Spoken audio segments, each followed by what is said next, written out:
បងប្អូនមនុស្សដែលត្រូវទៅគង់តែទៅមនុស្សដែលត្រូវមកគង់តែមករឿងដែលត្រូវកើតគង់តែកើតនេះគឺជាសច្ចធម៌របស់ជីវិតយើងមិនអាចតថ្លៃបានមិនអាចជៀសផុតនិងមិនអាចគេចរួចឡើយប៉ុន្តែអ្វីដែលយើងគួរចាប់អារម្មណ៍អ្វីដែលយើងត្រូវធ្វើនោះគឺទុកទៅកំពុងនៅយើងទាំងអស់គ្នាគង់តែចាក់ចេញពីផែនដីមួយនេះនៅថ្ងៃណាមួយជាដាច់ខាតវាគឺជារឿងជាមិនផុតកិច្ចមិនរួចតថ្លៃមិនបានតែសំណួរសួរថានៅពេលដែលយើងនៅរស់នៅពេលដែលយើងនៅមានជីវិតតើយើងបានធ្វើរឿងអ្វីខ្លះយើងបានបន្សល់ទុកកេរ្តិ៍ឈ្មោះនិងស្នាដៃអ្វីខ្លះដល់អ្នកជំនាន់ក្រោយឬយើងគ្រាន់តែជាមនុស្សបំផ្លាញសង្គមជាតិជាមនុស្សធ្វើឲ្យអ្នកដទៃឈឺចាប់ទឹកភ្នែកដោយសារតែយើងតែប៉ុណ្ណោះនៅទីនេះខ្ញុំចង់ឲ្យបងប្អូនទាំងអស់គ្នាមានសតិមានសមាធិនៅក្នុងខ្លួនសមាធិនៅក្នុងចិត្តសតិមានន័យថាការដែលបងប្អូនដឹងថាបងប្អូនកំពុងតែធ្វើអ្វីបើបងប្អូនញ៉ាំបាយបងប្អូនដឹងថាសម្លនឹងវាឆ្ងាញ់មិនឆ្ងាញ់សាបផ្អែមជូរប្រៃហឹរឬក៏អាហារនឹងវាយ៉ាងម៉េចហាងលក់ទូរស័ព្ទដៃគ្នាយើង VIP នៅលើផ្លូវកម្ពុជាក្រោមមានលក់ទូរស័ព្ទទាំងមួយទឹកនិងថ្មីគ្រប់ទំនិញមិនថា iPhone,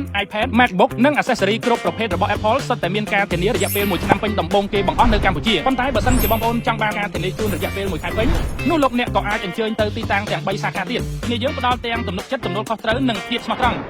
កាលដែលបងប្អូនមានសតិនឹងធ្វើឲ្យបងប្អូនដឹងយ៉ាងច្បាស់ថាបងប្អូនកំពុងតែគិតនិយាយនិងធ្វើរឿងខុសឬក៏រឿងត្រឹមត្រូវព្រោះចិត្តនិងអារម្មណ៍របស់បងប្អូនបានតាំងជាប់នៅជាមួយបងប្អូនជាប់ជានិច្ចវាអត់មានហោះហើរទៅណាទេស្របពេលជាមួយគ្នាកាលដែលបងប្អូនមានសមាធិនៅក្នុងចិត្តនៅក្នុងខ្លួនអារម្មណ៍របស់បងប្អូនវាស្ងប់បងប្អូនអាចផ្ចង់អាចផ្ដោតទៅលើការងារផ្សេងបានល្អជាងអ្នកដទៃដែលមិនមានអារម្មណ៍ផ្ចង់មិនមានអារម្មណ៍ផ្ដោតនោះគឺសមាធិនៅក្នុងខ្លួនសមាធិនៅក្នុងចិត្តខ្ញុំចង់ឲ្យបងប្អូនចាប់អារម្មណ៍ជាមួយនឹងជីវិតរស់នៅប្រចាំថ្ងៃរបស់យើងជាងបងប្អូន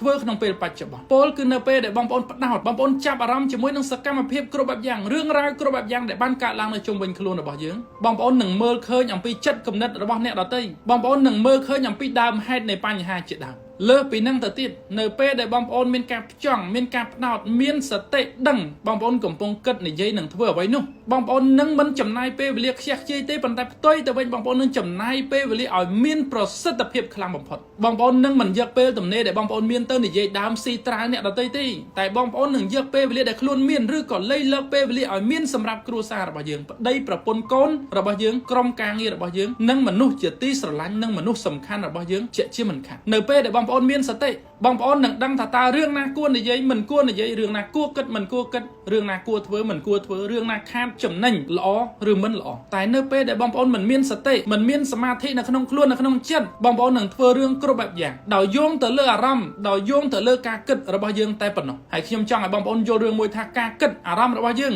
វាមិនដូចជាមួយនឹងការពិតដែលវាបានកើតឡើងទេសពថ្ងៃមនុស្សជាច្រើនបានធ្វើរឿងគ្រប់បែបយ៉ាងអាចឆ្លោះគ្នាបានអាចទាស់គ្នាបានអាចវាយតប់កាប់ចាក់គ្នាបានដោយសារតែយើងមិនបានយកការពិតយកមកជជែកគ្នាទេយើងមិនបានយកការពិតយកមកដាក់នៅលើតុទេតែយើងប្រើប្រាស់ការគិតរបស់យើងដើម្បីវិតម្លៃសាច់រឿងអីមួយដែលបានកើតដូច្នេះខ្ញុំចង់ឲ្យបងប្អូនមានសតិនៅក្នុងខ្លួនមានសមាធិនៅក្នុងចិត្តរាល់ពេលដែលបងប្អូនធ្វើរឿងអីមួយបងប្អូននឹងមានភ័ស្តុតាងមានអ្វីយោងមានអ្វីជាសំអាងជាងការដែលបងប្អូនយកអារម្មណ៍ឬក៏ការគិតមកវិតម្លៃទៅលើនរណាម្នាក់ឬក៏សាច់រឿងអ្វីមួយខ្ញុំឧទាហរណ៍ថា2នាក់ប្តីប្រពន្ធកំពុងតែជិះម៉ូតូនៅតាមផ្លូវប្រពន្ធឃើញឡាននៅលើដងផ្លូវវាស្អាតគាត់សួរប្តីថាបងឡានហ្នឹងស្អាតណាស់ឡានហ្នឹងតម្លៃប៉ុន្មានប្តីបានឆ្លើយថាអូនឡានហ្នឹងតម្លៃ$130,000ភរិយាក៏បានឆ្លើយមកវិញថាមែនទេបងឯងចិត្តថាឡានហ្នឹងយ៉ាងហោចណាស់អស់ហើយ5-6ម៉ឺនហ្នឹងវាគ្មានដល់$130,000ទេតាមពិតប្តីបាននិយាយអ្វីដែលការពិតឡានហ្នឹងតម្លៃ$130,000មែនតែភរិយាគាត់គិតថាឡានហ្នឹង$60,000